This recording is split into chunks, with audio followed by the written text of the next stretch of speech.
Well, it's a bit of a drizzle here in southwest Montana and Beaverhead County, but Cory Lamey is joining us here today with Circle L Angus, one of the last stops we are experiencing here on the 52nd Montana Angus Tour. And what's it like having all these buses roll in and really just showcase your family's hard work? It is. That's truly what it is. It's a chance for us to showcase what we do and what we have. We have a fall cabin program, a spring cabin program, and we're really concentrating on the PAP industry. So anyway, yeah, very excited. Now you had your kids and grandkids with you.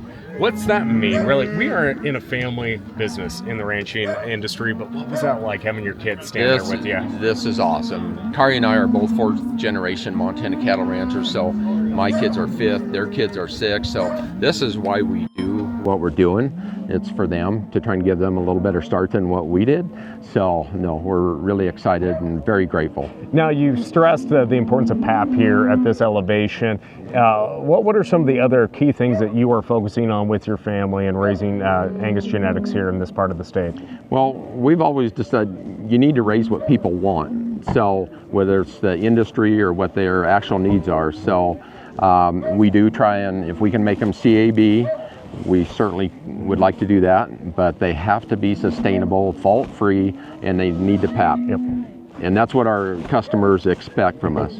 And what's it been like raising a family here and a cattle herd in this part of the state? What would have been the joys? What have been some of the struggles? Maybe some advice you have for young producers? There's been a lot of struggles. You know, that growth phase is really, really hard. And but once you get to a certain level, you know, you're trying to build cow numbers and trying to build a reputation and trying to get buyers to your sale. Those really hard things to do. And so I think we're coming up on our 18th or 19th bull sale. Yeah. And so it feels a lot more comfortable, but we can never be too comfortable. Now, we cannot not talk about the MSU Bobcats, but before we get there, you know, this tour also got to stop by at the Red Bluff Research Ranch and see that MSU Angus herd.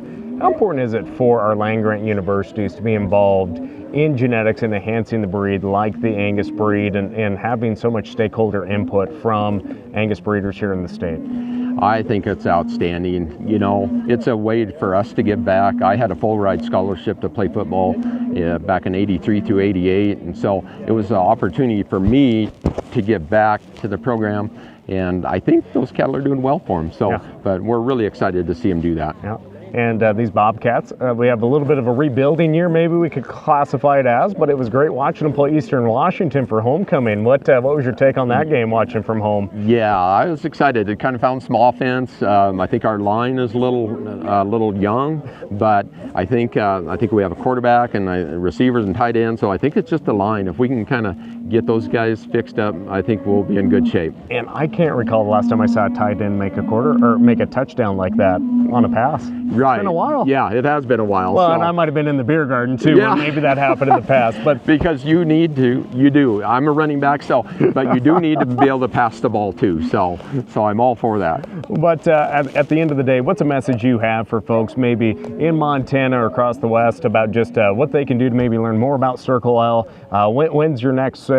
And just a message you have for our viewers out across Western Ag Network country. I forgot to mention that on my speech. Well, good thing we're here on this platform. Exactly. So our sale is the fourth Monday in February at Dillon Livestock Auction. So, which I believe this year is the 23rd of February. So, but yeah, it's a tough path. But boy, you just be determined and just stick with it and just work hard at it. And that's what we did.